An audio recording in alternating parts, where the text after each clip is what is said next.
Greetings and welcome to Lesson 3, The French Revolution and Napoleon. My name is Dr. George Gavrich. Joining me will be Lieutenant Colonel Scott Stevenson. If you remember, we were with you with Lesson 1. And based on that performance, I know they can hardly wait for what we have before. Exactly. And since last time we talked about limited war, it seems like we shouldn't stick on the same message, but talk about something different. What we're going to be talking about is a revolution in military affairs of a tremendous scope. If you remember when we talked about the age of Frederick the Great, is an age of limited war where armies fought often for just the territory next to the kingdom. The battles basically lasted less than a day. Most of the battles were sieges. On the rarer side, did you have open field battles. With the French Revolution and the emergence of Napoleon, warfare is going to take on a whole different dimension. We're going to be talking about Napoleon being able to raise a 500,000-man army plus and march all the way to Moscow, while at the same time having a 500,000 army down in Spain. Something unheard of. A war economy that can sustain battles for several days. Napoleon said, I could lose 30,000 people in one day and fight again another day. Something Frederick could not afford to say, something monarchs before him could not say. So we're talking about a transformation in warfare from an age of limited war to what some people say starts to move toward total war, general war, where battles and armies are on a whole different scale than ever before. The way I think this lesson could be organized is it's important to see that any great commander, like Napoleon, a genius, military genius, is a product of his time. So it'd be good to talk a little bit about the French military and the innovations they're trying to bring in, then talk about the French Revolution. Some say there couldn't have been no Napoleon without the French Revolution. What impact does the French Revolution have on warfare? So in the first case, we're talking about some military influences. In the second case, non-military influences as they shape and help explain this new warfare that emerges. And then we need to talk about Napoleon himself and the system that he creates. What changes does he bring to make for warfare on a whole different scale, and then end by looking at how he gets defeated at Waterloo and his undoing. Let's look at first the French military. If you remember,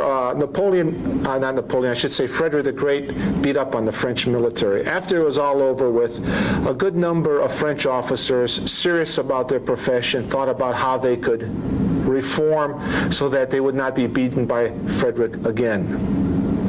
And I think it's important to talk about some of the changes that are brought about in the French military, because Napoleon's going to be raised as a young officer in this monarchical military, the Ancien regime, and he'll take ideas of those reformers and put them together. So let's talk a little bit about the French military before Napoleon and the French Revolution.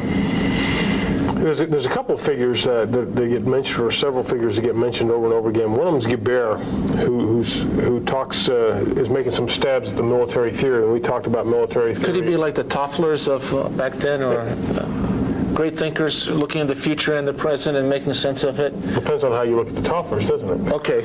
All right.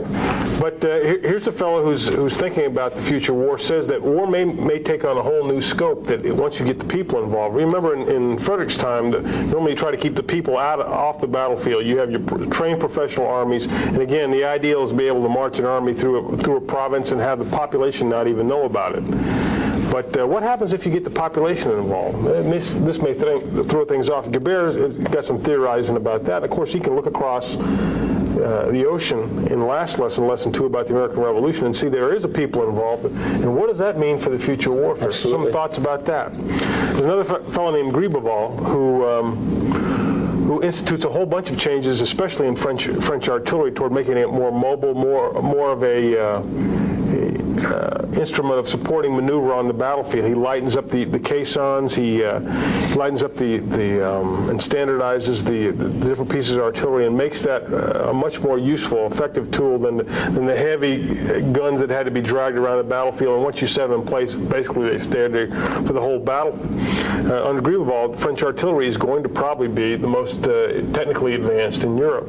I think the interesting point there is Frederick was very good with his infantry. They were the centerpiece of his army. The French cannot drill to that level, they feel. Is there a cultural problem? A cultural problem. So they can fall back on what makes their strengths. They got famous engineers and they got famous artillery people. They've got more resources so they could build more artillery pieces. So what they end up doing is playing to some of their strengths, building up the artillery. They have the resources to have more artillery pieces, standardize it, make it lightweight, and you've got some artillery theorists who are saying, if we can do these things with artillery and start massing it because it's lighter, faster, we could maybe make artillery the decisive arm on the battlefield. A kind of a revolutionary thought. Napoleon is what, an artilleryman? Indeed. He is exposed to these ideas, he's exposed to these reforms, and he is in one of those experimental units that's playing around with these artillery pieces. Well, I think it's also interesting, as a Corsican, a guy who shows up at military school with a heavy Italian accent, he's sort of an outsider, and he doesn't have access, coming from minor Corsican nobility to the more fashionable regiments, either infantry or cavalry. So for him, going into artillery, which accepts middle class and lower nobility into, is kind of a logical thing. Sure. But he starts out as an outsider. And here's a guy we see early on with kind of a fire burning into him, and he's willing to accept these changes that he sees going on in the French army, and he's doing some thinking of his own. He's doing a lot of intensive study of military history, in particular. I don't emphasize that fact. But like Frederick the Great, we should emphasize that too. We should emphasize that as well. I think we're onto something here. All right. But as you say, he comes up under the old monarchical army, but here's a guy who's already thinking, perhaps beginning to think outside the box. But it takes a series of circumstances that sort of give this young Corsican upstart his opportunity. And here's where as an instructor, you've got some decisions to make. You may want to fill in the blanks for students about what the French Revolution is about, if you feel up to that. Otherwise, I'd get past it as soon as you can. You've got to mention it at least in passing, because it sets the stage for what some people consider to be the greatest general of all time, Napoleon. What some people refer to as the god of war, Napoleon Bonaparte. He's a product of his upbringing in the old army. He's a product also of the Revolution. The French Revolution is a complicated thing, and whole libraries have been devoted to it. A lot of it has to do with the financial crisis that hits France in the late 1780s. Part of it brought on by supporting our own revolution. Part of it by a long series of wars attempting to gain some domination in Western Europe. A financial crisis that allows some classes in French society that haven't had a voice, middle class and lower nobility, rise up and attempt to seize a larger measure of power. And, it's also, I think it's an agrarian and an economic crisis, lead to a political crisis. The king attempts to flee the country, Louis XVI, he gets captured, he gets beheaded, and all of a sudden, all the crowned heads of Europe are starting to get a little nervous about what does this mean when people can rise up and overthrow and then execute a king. The whole system is at risk here, and so all the major powers unite to put down this French Revolution. Sort of like the Bolshevik Revolution brings in the rest of the world against it, and the Iranian Revolution, when it emerges, people want to stop it. Yeah, you don't play with revolution. Well, this is a key element here. Again, we talked about Frederick the Great in the 7 Years' War. You look at the correlation of forces against him, he doesn't have a chance. You look at the same thing with France in 1793, 1794. Its army has not fallen apart, the old monarchical army. It's lost its officer corps. About a third of its enlisted ranks have gone off and deserted. It is in bad shape, and all of a sudden it's facing the various houses of Europe are marching on its frontiers with big armies, and it looks like this revolution is going to be stamped out just as quickly as it rose up. The question is, how does a revolution like this, made by the people, how does it defend itself? What do you think? Well, I think one of the things that is important to ask is, what does the French Revolution do to the character of war? And there is, first of all, a major change in the political system. we see nationalism rising up, the power of the people. This is really, you could say, the emergence of the nation state. What then means in this revolutionary fervor is people see, wow, the old monarchy's gone away, a lot of the aristocrats are fleeing. I have a stake in this revolution. People who are nobodies are all of a sudden head of revolutionary committees. They have a stake in saving this revolution because this is a government for the people. So what you see is where the peasant tolerated soldiers marching by, or I should say probably more in the cities, tolerated soldiers. Now he's willing to take up arms and join and go out on the field and fight under this elan, the spirit of revolution and nationalism. And it doesn't need to be motivated.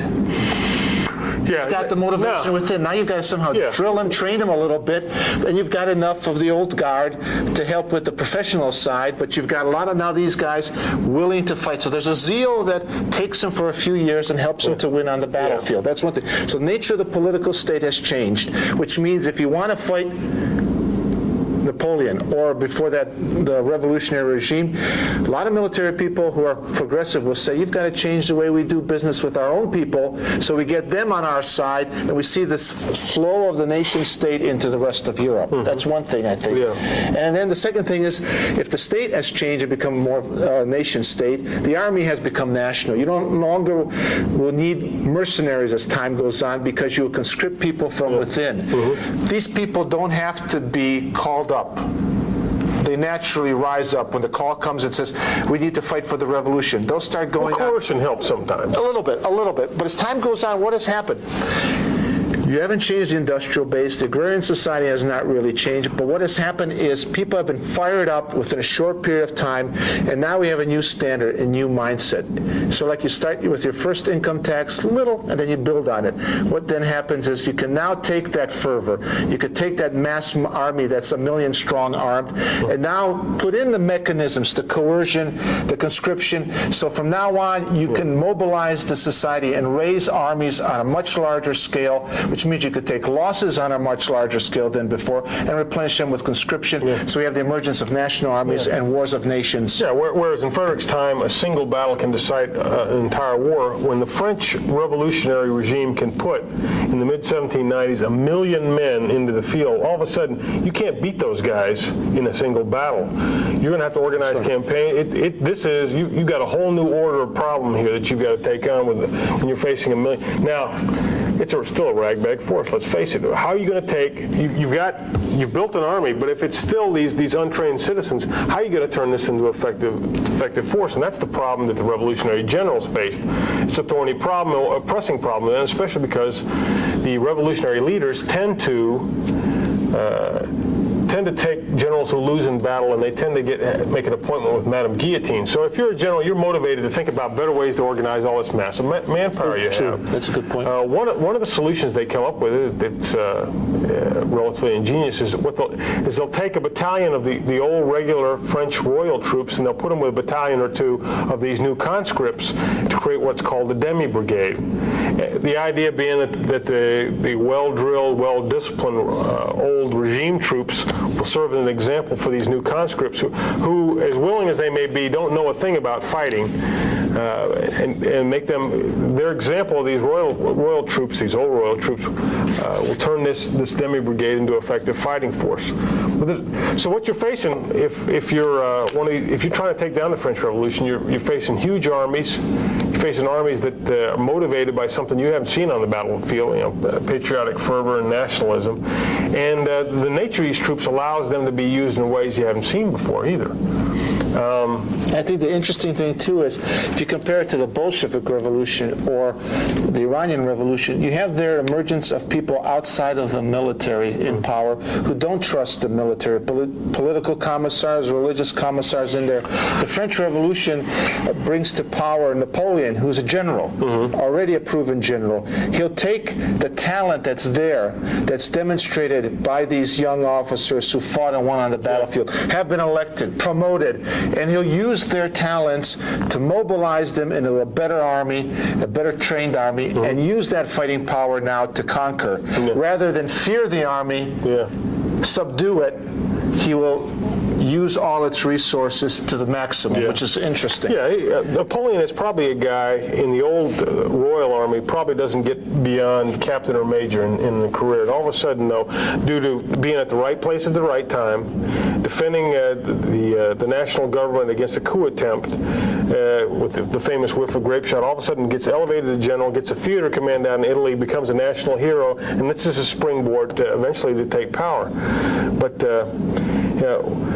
he's going to bring his own genius to this piece, but you got to remember that he is inheriting, like Frederick inherited the system his father built, Napoleon will inherit some important advantages from the French Revolution. Because, number one, they've answered the problem, where does the manpower come from? It comes from the entire populace.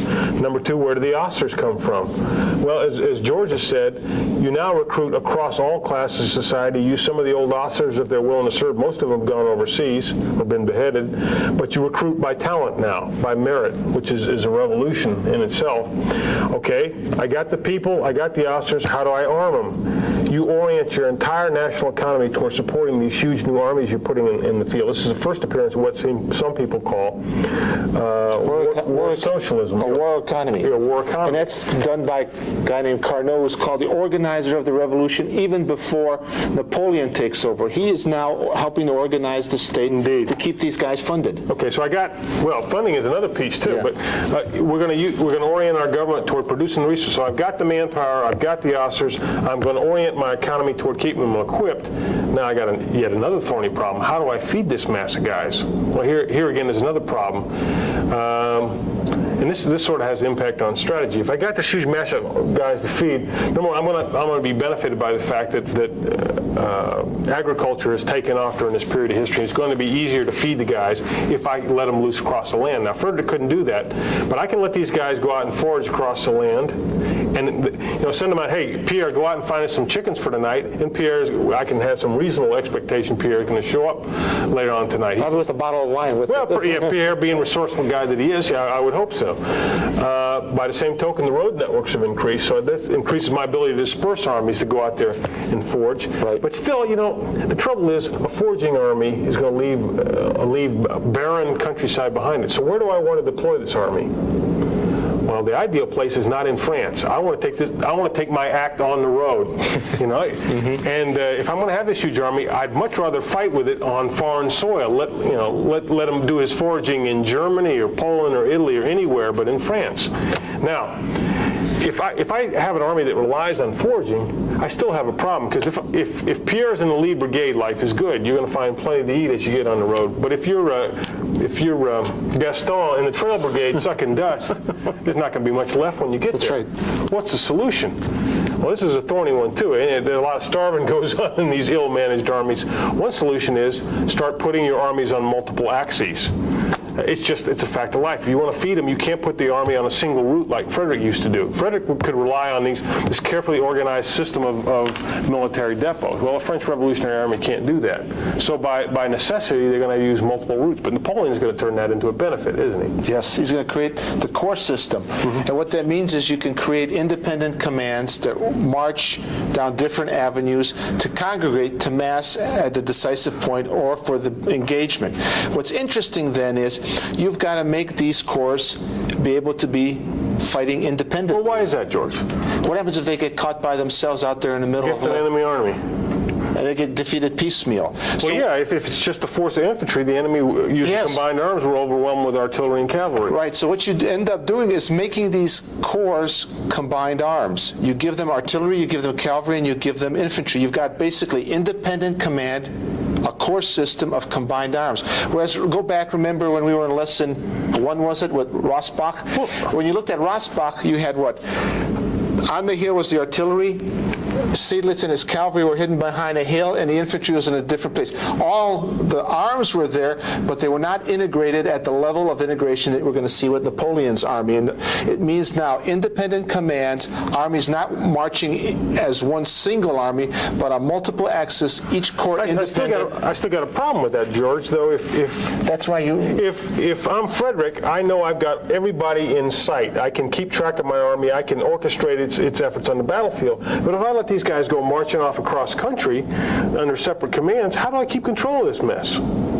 First of all, you've got to get good intelligence, you've got to have a good courier system, and you teach them that you march to the sound of gunfire. So what you'd have to do is find subordinate commanders who can use their own initiative. And well, you don't have to necessarily find them. They've all, in a way, been developed by this long series they've of revolutionary surfaced for you. So you've got your future marshals there, and all you got to do is just kind of give them a promotion, a marshal's baton, and they've got the experience to be able to fight independently. And then when the fighting starts, you teach them you march to the sound of the guns. So that's kind of like a satellite message coming down to the commander. There's fighting over there. I know what's fighting. Napoleon wants me to move there, so I move over there. Okay. Well, that's good. And what does that mean then? It means you can. It's going to be more difficult when that enemy comes out as a single army. Like if you look at that Prussian army coming out, it's in Frederican spirit. It's well disciplined, finely tuned, old generals who believe in Frederick. You know, this is the army of the 18th century. They're going out to meet the new army, and they can't figure out, because it's going to be coming on multiple axes, where's the main threat? That's the example I use with my students. If you're looking for Frederick's army, it comes at you like this, okay? It comes at you like this. Is there any doubt where the main effort is? Now, that's right there in that fist. If it goes like this. Okay? But what you see with Napoleon is that. You see multiple columns. Okay, so I'm a commander. Where's Napoleon's main effort? Is it here? Is it here? Is it here? I'm not sure. If I attack this guy, and I guess wrong where the main effort is, what the rest of the guys will collapse on me. And that's part of Napoleon's part of his system. He moved by corps that would move in a box, say a corps at each corner of this book here. Let me put it down here where you can see it. All right.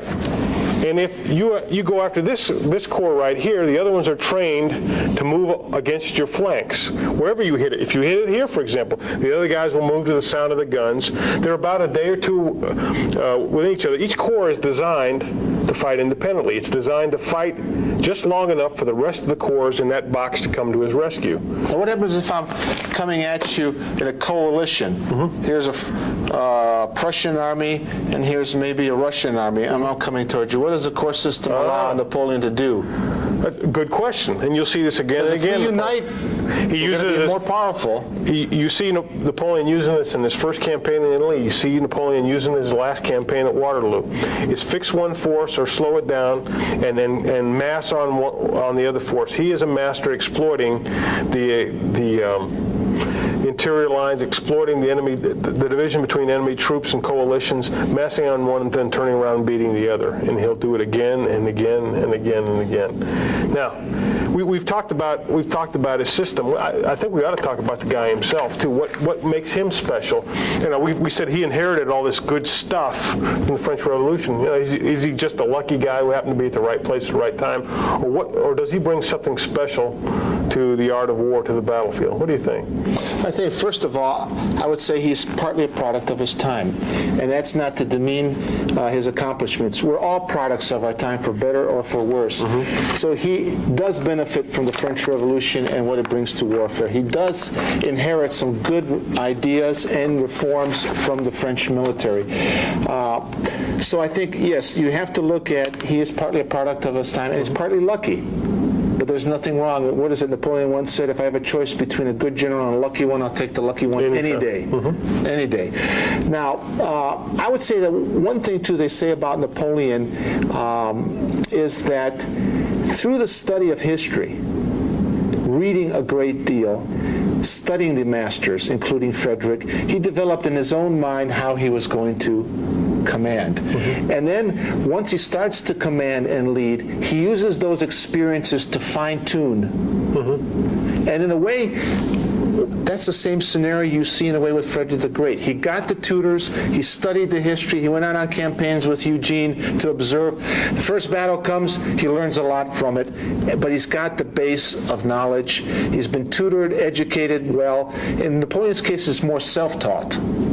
So that's one, I think, that thing you have to keep in mind. And that's the importance of study. That's why all these great guys who are successful try to impart to their subordinates study. Yeah. What else do you think makes them? I keep a vivid picture in my mind of Napoleon preparing a campaign. When he anticipates he's going to go to war, say against Austria or Russia or Spain, what he'll first do is assemble all the books he can on that area, the geography, the topography, the social organization. Then he assembles all the books that can be found on previous campaigns that have been fought there, campaigns in Frederick's time, campaigns in ancient times. Then he assembles the best available maps, and he will spend, apparently, according to some accounts, day after day on his hands and knees poring over these maps, figuring out the distance from point to point. Then poring over these accounts, what's the terrain like? What are the key points? Where are the river crossings? Where is the enemy likely to deploy? And as he's doing that, he's starting to send out his cavalry and his agents to go out and start developing the intelligence. He is a one-man staff. Now, he has a chief of staff guy named Berthier who's very good at transcribing his orders, but what this guy brings to the battlefield is a sense of time and space that normal people don't understand. An understanding of, if I move this guy here, where's the enemy likely to be? How fast can I react to an enemy move over here? He keeps it all up in here. Something that mortal men at this time have real difficulty doing. But he's developed that ability by spending all this time studying the maps, developing the branches and sequels of the campaign as he goes along, and it's amazing. Now he's got hundreds of guys working for him, whether couriers or scribes or what have you, but he's keeping the essential pieces up here. And he doesn't have a staff the way we understand it today. When it comes time to develop courses of action, he asks one guy himself, what are the courses of action? And he starts working that as it. It's not, and in a way, you could almost say that the modern staff was built to try to simulate what Napoleon did by himself. That the Prussians, for example, we'll talk about this in later lessons, have to come up with a staff of specialized decision makers, people that support decision making, as an answer to this one supreme genius that exists on the other side. Because Napoleon, again, he is a master of the time, and he brings enormous energy. Here's a guy in his early days who could spend all day on horseback and then all night dictating orders. Enormous physical vitality was another piece of it. Enormous energy, enormous vision, and enormous charisma. Let's face it, here's a guy who knew how to motivate men. That's right. I think that's a good point to talk about, how he motivated troops. They said he had an amazing charisma, a magnetic personality. You met him in court, you were dazed by him. On the field, he could ride up and give a marshal's baton to a soldier for doing heroic things, and all of a sudden the word spreads, look, Napoleon is rewarding someone for great valor on the battlefield. He's the one who brings in ribbons to decorate soldiers. He's able to reach out and touch the individual soldier and motivate him, because motivation is difficult, and that fervor of the revolution died within a couple years of the revolution. And a lot of these veterans at the end at Waterloo are fighting for the emperor. They're war veterans who go to battle because it's him. And when I think it was Marshal Ney, one of them was sent out to stop Napoleon as he was marching back into power, to capture him for the king. And he meets Napoleon, and he just kind of crumbles in front of him and turns over and says, I'm going to be on your side now. So his ability to touch out and motivate the individual soldier was a gift. And it was a highly motivated army when it was at its peak. The other thing I think that was interesting is that he had almost a photographic memory and knew the detail. Just like Napoleon, just like I should say Frederick, went down to the battalions, watched them march, so he understood his entire army.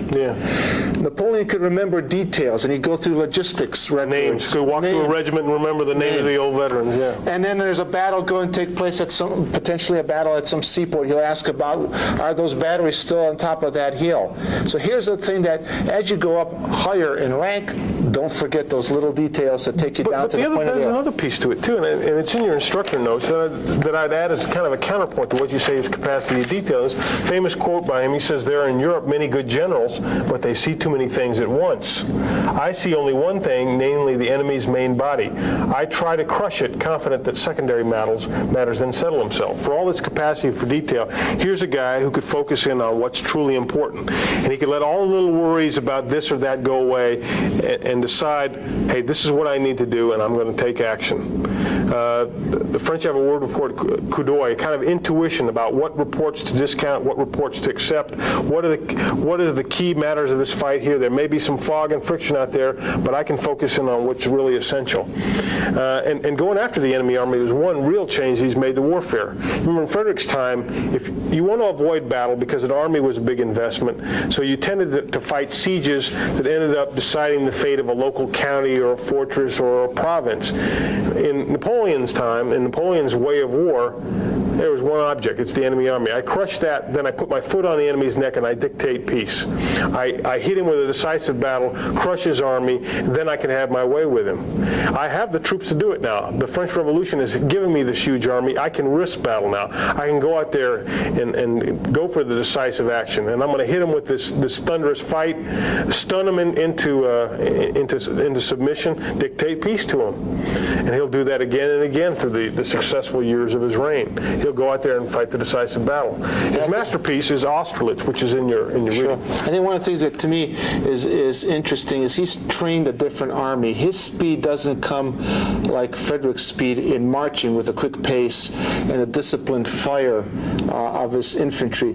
He has brought speed with the ability to bring combined arms and bring corps together onto the battlefield, hitting you from all sides at the operational level, hitting you with all those combined arms in an integrated fashion on the battlefield.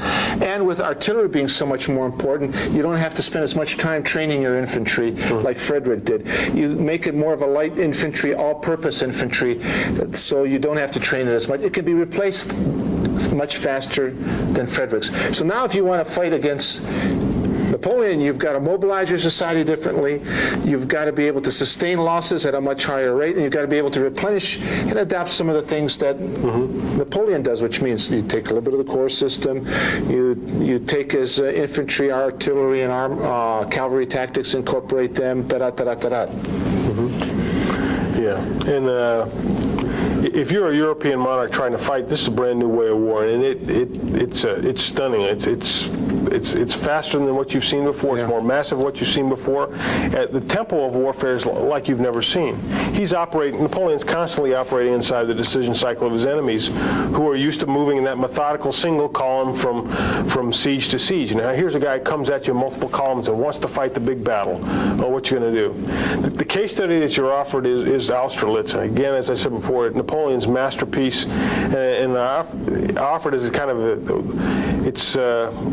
amazing example of how Napoleon sees a battlefield, has pictures in his mind, establishes what we'd call in modern parlance information dominance, has an outstanding deception campaign, and then on the tactical battlefield, we've talked about his operational feel for a fight and when to bring the corps together, but the tactical feel, the minute-to-minute awareness of where units are, how long his units can hold out, when the enemy is going to be in a really vulnerable position, and then deciding at the exact right moment to commit his reserve into the enemy weak spot to exploit the situation he's already set up days before the battle even goes on.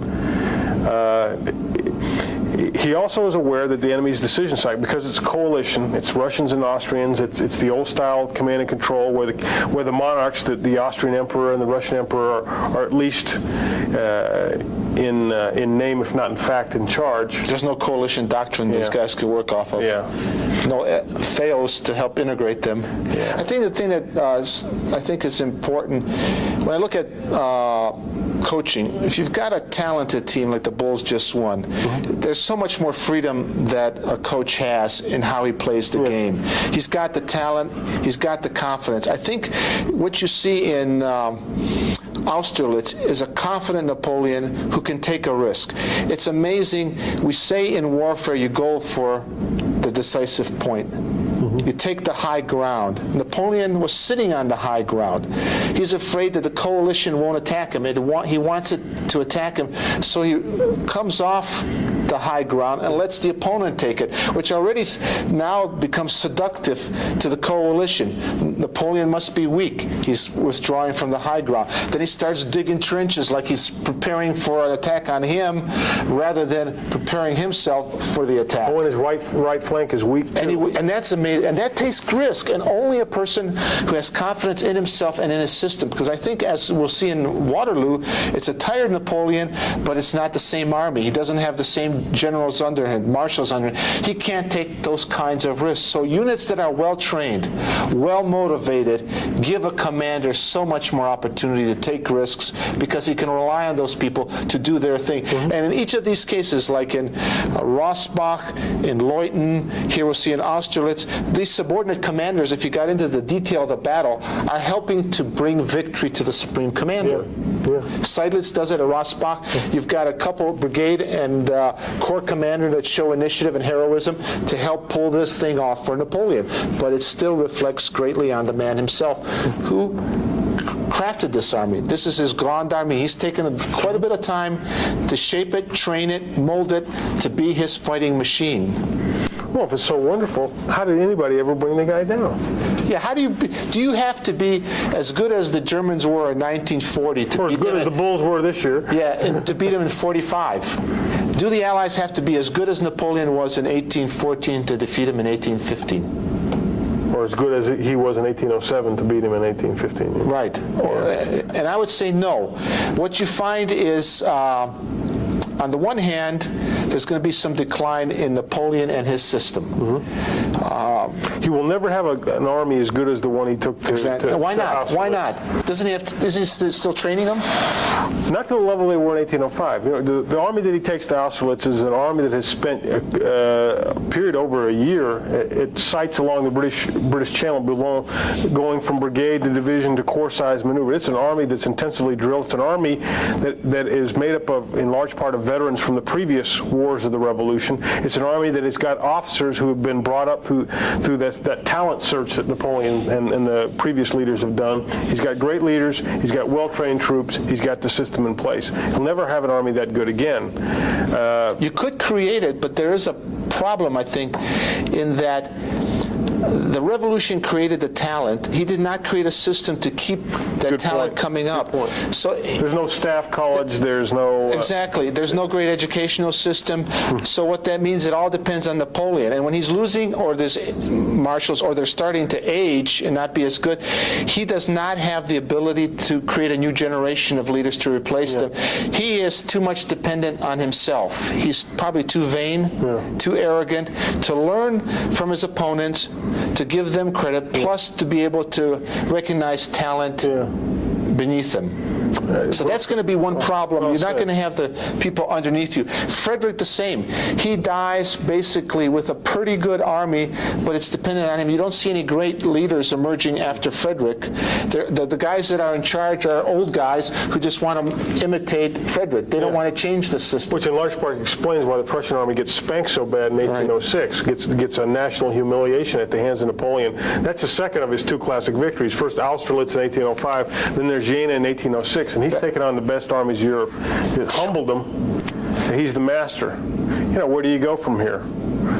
Well, again, just like Frederick had to face an Austria that's constantly getting better, raising the standard, Napoleon's going to have to face enemies that are forced by, if they're going to face him, to improve themselves. Austria is one example. Prussia's another. And there's Napoleon himself. His eyes get bigger than what he can digest. He looks around. He says, I'm going to make Europe one gigantic embargo against the English, who are the only guys at that point who are holding out to him. By 1807, 1808, the only people who are holding out against Napoleon are the damn British, as they say. He can't get at them because he's thwarted by Nelson at Trafalgar. He can't build a French navy that can face him. So he's going to put a blockade on. He figures he will humble this nation of shopkeepers with the continental system. The problem with the continental system, there's some leaks in it. The most prominent at each end of Europe. At one end there's Spain and Portugal, and at the other end there's Russia, who don't want to play along. So Napoleon says, well, I got to bring these guys in the system. In 1808, he goes to go through Spain to get to Portugal, to clamp down on them, ends up in a campaign that turns into a people's war. The Spanish people rise up against him after he deposes their king. He gets into a long, bloody, guerrilla, brutally ferocious, and lots of atrocities on both sides, guerrilla war in Spain that eats up, by some estimates, as many as 500,000 French troops over the period from 1808 to 1812. It's what is called the Spanish ulcer that eats away at his army. At the other end is Russia. Now, that's a whole different thing, isn't it? And what's interesting there is with the vastness of space there in Russia, Napoleon just gets dragged deeper and deeper into Russia, not necessarily by design, until he extends his line so far that he can't get back. It's reminiscent of what we'll see in World War II with the Germans. And he loses basically 90% of his army. Mm-hmm. Yeah, he goes into Russia with the same plan he always does on the campaign. I'm gonna go in there with a massive force and force the enemy into a battle. But the Russians say, well, we're going to fight you, but I think a little further back. And they get ready to fight a battle, and they get cold feet, and they pull back a little further. The Russians don't have this plan from the start of a scorched earth back to Moscow. It works out that way, though. They keep, and Napoleon keeps having this idea, I'm going to bag the Russian army. I'm going to bag the Russian, like, it keeps slipping away from him, and eventually he's all the way into Moscow. You know, the question is, what now, GI? Well, if I take the enemy capital, he'll be forced to make peace. The Russian Tsar says, not necessarily. And here's this great genius, and he has to scratch his head in Moscow, try to figure out what the heck happened. I won all these battles. I'm sitting in the capital, and he's still out there with his army, and he wants to fight. And it's getting cold. I better retreat back. And here you have genius who has created a system, won on the battlefield, forcing opponents to give up, and all of a sudden he finds it's a different ball game. Yeah, and he's in a large extent he's a victim of the kind of forces that helped him along. This nationalism in Spain has given him fits. That's right. The Spanish people have risen again, and nationalism in Russia has given him fits. Here's a people that refuses to give up even after their armies are beaten in the field and their capital is taken. The Russians refuse to throw in the towel. And then as he falls back with his beaten army out of Russia, the Prussians say, wait a second, we're going to rise up in a spirit of nationalism and take on Napoleon again. And the Austrians do the same thing. And all of a sudden, by 1813, all Europe was ablaze against him, and he's lost the biggest army he's ever put in the field. He's put, some estimates, between 500,000 and 600,000 men into Russia, lost virtually all of them. He's got to rebuild an army from scratch. Well, he does that. He puts 400,000 men into Germany. He fights a huge campaign in eastern Germany. It culminates in 1813 in the Battle of Leipzig, which is the biggest battle in history to that point, with about 250,000 people on each side. He loses. He falls back into France, fights another masterful campaign, but at this point the French people are running out of gas. The nationalism, the fervor that he'd relied on, the desire for glory is just about gone at this point. Well, it'll flicker up one more time. You know, he gets kicked out in 1814, he'll come back in 1815. That sets the stage for the Waterloo campaign. And we see Napoleon at his best and his worst, too, I think. Yeah, I think that's interesting, too, is that manpower, there's a limit to how much any society can stay fired up with war, reap the benefits of war, and see its people being killed off in war. So you find the character of his army changes. He starts bringing in what you call them mercenaries, forcing Poles and others to fight for him. So it's no longer the national army of the French Revolution in the early period of Napoleon. Then I think if you look at Waterloo, the thing that's also going to be interesting is that because he has been so successful, he's basically almost conquered the entire continent of Europe. The opponents have to get their act together, and they work a little more on better coalition warfare. And you're going to find at Waterloo, when the Prussians get beaten before Waterloo, instead of running away, their king has told them, stick with the British. Don't give up, because divided, we're going to fall. United, we're going to stand. So this defeated Prussian army, or at least part of it, instead of pulling away to its logistic lines, moves toward British to fight against a couple approaches that I'd recommend for Waterloo, and I think there's a real accessible article in here, The Downfall of Napoleon at Waterloo by Britt. A couple ways. One is, what I like to do is have students give briefings. Take at the strategic, the operational, tactical level of war, ask a pair of students, one brief the Allied side, one brief the French side, strategic, then a pair brief at the operational and a pair brief at the tactical. That's one way to do it. Another Another way to approach this is to ask the question, and this is one that's kind of fun, does Napoleon lose the battle or did the Allies win it? Kick that one around a little bit. Yet another way to approach Waterloo is say, what were the key decisions made that determine the outcome of the Battle of Waterloo? And you could point to several. One is the one you talked about, the Prussian decision to fall back to link up with the British. Instead of falling back toward Prussia, they moved north toward Brussels, and they arrive in the nick of time to save the battle at Waterloo. That's one key decision. Another key decision may be Napoleon's decision to send Grouchy after the Prussians. Picks the wrong man. Grouchy doesn't do a good job of chasing them, and as a result, the Prussians get away. What are some other decisions you think are key? One decision that he doesn't make, no deception. Just a frontal attack. If you look at Austerlitz, he did some kind of things to force the enemy to come out. I think the enemy's learned that he's not going to come out and play to his strength, but he didn't try anything to deceive them, didn't try a flank attack. It was basically frontal assault, and he left the wrong guy in charge for that. I think that's a good point there, too. I think his personnel decisions are key in this too. You look at the corps commanders he has at Austerlitz. None of these guys are going to play a key role at Waterloo. Soule, who was one of the corps commanders who led the key attack at Austerlitz, he's a chief of staff now. Okay, he has to be. Well, Napoleon decides he's going to give him that job because he's lost his old chief of staff. Davout, who held the right flank as the key player at Austerlitz, is now back in Paris holding down the political situation as a minister of war because Napoleon's worried about his rear area. So all of a sudden you've got a key corps commander now doing political military stuff. Lannes, who was his key commander on the left flank at Austerlitz, is dead. He dies in one of these mini campaigns that Napoleon is going to fight against Austria, in this case in 1809. So the old cast of characters, the old first string is gone here. And he's playing with second stringers as corps commanders and division commanders. And I think that's going to play a key role. And a smart coach in sports will retire after he's won a championship and not drag on. And some people say that like 1808, 1809, right around that time, already you start seeing Napoleon making mistakes with increasing number. Because there's only so long that you could be at the high level of insight, energy, health. He's a sick man. He's a grumpy man. He's a tired man. He's a defeated man who's trying now to regain. He has this urgency to win. So he's pushed to maybe go to battle. Before he could play to his strengths, now he has to play to the opponent's strength by getting a quick victory so he can take back home a victory and say, look, I'm winning again, because he knows the home front is questionable. That's why he's left a good guy to watch it. But he's also a guy he needed on the battlefield. That is a great point. And this is a point brought out in Peter Paret's article that you read early in this lesson, is when Napoleon as emperor is also commander-in-chief, you got some wonderful unity of command. It allows you at the strategic level to move inside the decision cycle of the enemy, but there's the downside of it too. According to Paret, and I think he makes a good argument, Napoleon doesn't know any way to fight but total war. He doesn't know how to fight a limited war the way that you might have in Frederick's time. So he forces his enemy to fight a total war back against him. There can be no negotiation with this guy. You have to crush him, because that's the only kind of war he fights. Because he unifies the political commander and the military commander together, there's no checks and balances in the system either. It means when Napoleon, the military commander, wants to go out and fight the campaign, there's not a political leader who said, no, let's tailor this campaign to the political objectives we have. Together they have one objective: let's go out and crush the enemy. And in the end, that's going to be a downfall. There's no political restraint to this guy who's out there trying to win the decisive victory all the time. Right. One way that I like to look at Waterloo, you might consider it, is that you've got three different armies going to battle.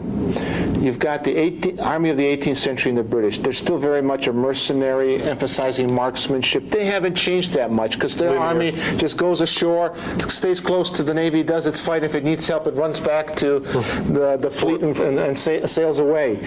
Then you've got the army of the moment of 1850 in the French army, a sick army, a tired army, a badly bruised army that is not the army of 1804, 5, 6, 7. And then you've got Force 19. You could bring that that up, appearing with the Prussians, and that'll help set the stage for the significant reforms that the Prussians are going to be making that'll set a new standard in warfare, replacing that of Napoleon. But it'll take until 1870 for everybody to really wake up and say, this is now the first-class army. Gone is the French army. It's the Prussian army that's, again, setting the standard for warfare. It's an excellent point. I think it's a great drama watching Napoleon rise along with the French Revolution, and then his ego start to undermine his genius and finally makes his downfall, which as a dramatic case study, it's hard to do better than Waterloo. I like to, and I'll ask you for some closing thoughts. One of the closing things I like to ask students about is covered in your program for joint education objectives on the title page of your lesson. One of the objectives of the Joint Chiefs of Staff is for you to comprehend the relationship between the concepts of revolution and military affairs and the military technological revolution. My question is, what the heck are they talking about? What are a revolution and military affairs? What's a military technical revolution? Well, military technological revolution, in short, by some definition, is when a major technological developments come along and change the face of warfare. Let's say the appearance of the atomic bomb or the development of the Panzer Division or something like that. A revolution in military affairs, though, is something of a greater order of magnitude where the whole nature of war is changed. Now, our modern definitions tend to focus on technology as what drives that change. Again, the atomic bomb, if you want, the appearance of the tank or the aircraft on the battlefield, something like that, a major shift in the way war is fought. We argue in the lead article that you have by Parade, Napoleon and the Revolution War, argues that a revolution occurred and Napoleon was a driver of it, or Napoleon was a key figure. Okay, well, this begs the question, what's the technology that drives that revolution?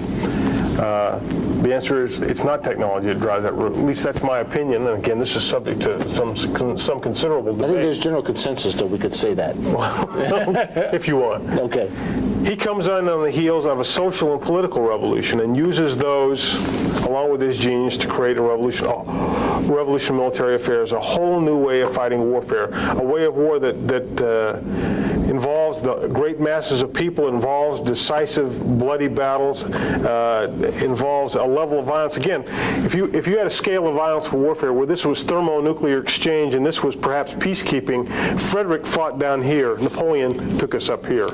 Now, we're going to keep moving up the ladder as we go on and talk about how warfare evolves in the 19th and 20th century. But Napoleon has taken us a quantum leap in level of violence of warfare. He's taken us a lot closer to the kind of total war we fight today. It's a revolution in military affairs. Driven by technology? No. Basically, he fought essentially the same weapons as his opponents. Absolutely. Good points. To sum up, one point I think I'd like to make that you suggested ways that you could approach Waterloo and get the students involved with little briefings. It made me think that you could set the stage and get more student involvement by assigning one student and say, okay, what most significant change do you see taking place in the French army before Napoleon comes on the scene, and argue why. And that takes them into the Napoleon period and how Napoleon uses that innovation or change.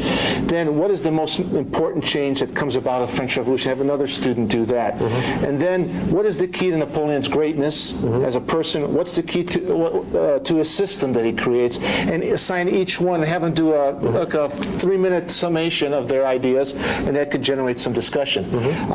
Final thing is to kind of to sum up this thing about the revolution in military affairs is excellent.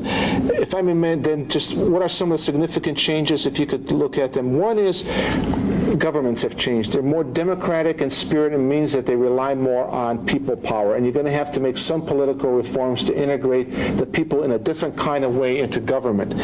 That leads also to changes in the nature and composition of armies. They're going to be more and more national armies with conscription coming from within society and not mercenary armies. And they're going to be large in scope. You're going to have 200,000 man armies appearing on battles instead of the 13, 20,000 that you saw in Frederick's time. They're going to be larger armies. And what happens with strategy, rather than sometimes avoiding battles, battle becomes the centerpiece, because this large army, you can't run away from it. It's not designed to go out there and demonstrate. A lot of money went into getting it into the field to fight. So it's a battle strategy, and the hope would be to get a decisive battle where you obliterate unite the army and get a political result. If you can't, you do successive battles, keep going after the person until you defeat him. So it has raised the scale of war, changed the strategy. It's a battle-oriented strategy with the goal to bring political victory through decisive victory on the battlefield. Annihilating the enemy. And it has brought in a new integration of combined arms onto the battlefield, with the main killer now being artillery, where before it was the rifle. You measured combat power by the number of rifles you had. Now it's a different kind of technique now, and you're starting to have combined arms coming together. So warfare has changed, and Napoleon becomes the model of the great general who can fight in this era of increasingly larger armies. Guibert, who talks, is making some stabs at the military theory, and we talked about military theory. Could he be like the Tofflers of back then, or great thinkers looking at the future and the present and making sense of it? Depends on how you look at the Tofflers, doesn't it? Okay. All right.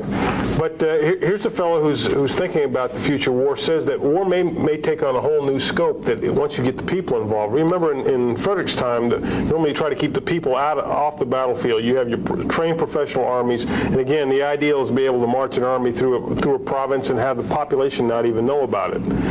But what happens if you get the population involved? This may throw things off. Guibert's got some theorizing about that. Of course, he can look across the ocean in the last lesson, lesson 2, about the American Revolution, and see there is a people involved. And what does that mean for the future warfare? Absolutely. Some thoughts about that. There's another fellow named Gribeval who institutes a whole bunch of changes, especially in French artillery, toward making it more mobile, more of a instrument of supporting maneuver on the battlefield. He lightens up the caissons. He lightens up the We're going to be talking about Napoleon being able to raise a 500,000-man army plus and march all the way to Moscow, while at the same time having a 500,000 army down in Spain. Something unheard of.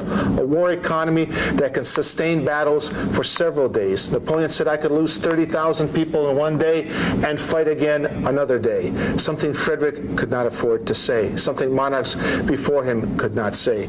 So we're talking about a transformation in warfare from an age of limited war to what some people say starts to move toward total war, general war, where battles and armies are on a whole different scale than ever before. The way I think this lesson could be organized is it's important to see that any great commander, like Napoleon, a genius, military genius, is a product of his time. So it'd be good to talk a little bit about the French military and the innovations they're trying to bring in, then talk about the French Revolution. Some say there couldn't have been no Napoleon without the French Revolution. What impact does the French Revolution have on warfare? So in the first case, we're talking about some military influences. In the second case, and standardizes the different pieces of artillery and makes that a much more useful, effective tool than the heavy guns that had to be dragged around the battlefield. And once you set them in place, basically they stayed there for the whole battle. Under Gribeval, French artillery is going to probably be the most technically advanced in Europe. I think the interesting point there is Frederick was very good with his infantry. They were the centerpiece of his army. The French cannot drill to that level, they feel. Is there a cultural problem? A cultural problem. So they can fall back on what makes their strengths. They got famous engineers and they got famous artillery people. They've got more resources so they could build more artillery pieces. So what they end up doing is playing to some of their strengths, building up the artillery. They have the resources to have more artillery pieces, standardize it, make it lightweight. And you've got some artillery theorists who are saying, if we can do these things with artillery and start massing it because it's lighter, faster, we could maybe make artillery the decisive arm on the battlefield. A kind of a revolutionary thought. Napoleon is what, an artilleryman? Indeed. He is exposed to these ideas. He's exposed to the non-military influences as they shape and help explain this new warfare that emerges. And then we need to talk about Napoleon himself and the system that he creates. What changes does he bring to make for warfare on a whole different scale? And then end by looking at how he gets defeated at Waterloo and his undoing. Let's look at first the French military. If you remember, Frederick the Great beat up on the French military. After it was all over with, a good number of French officers, serious about their profession, thought about how they could reform so that they would not be beaten by Frederick again. And I think it's important to talk about some of the changes that are brought about in the French military, because Napoleon's going to be raised as a young officer in this monarchical military, the Ancien regime, and he'll take ideas of those reformers and put them together. So let's talk a little bit about the French military before Napoleon and the French Revolution. There's a couple of figures that get mentioned, or several figures that get mentioned over and over again. One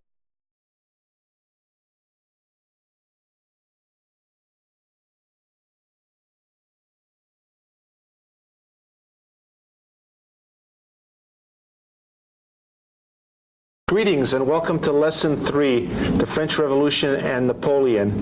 My name is Dr. George Gavrich. Joining me will be Lieutenant Colonel Scott Stevenson. If you remember, we were with you with Lesson 1. And based on that performance, I know they can hardly wait for what we have before. Exactly. And since last time we talked about limited war, it seems like we shouldn't stick on the same message, but talk about something different. What we're going to be talking about is a revolution in military affairs of a tremendous scope. If you remember when we talked about the age of Frederick the Great, is an age of limited war where armies fought often for just the territory next to the kingdom. The battles basically lasted less than a day. Most of the battles were sieges. On the rarer side did you have open field battles. With the French Revolution and the emergence of Napoleon, warfare is going to take on a whole different dimension.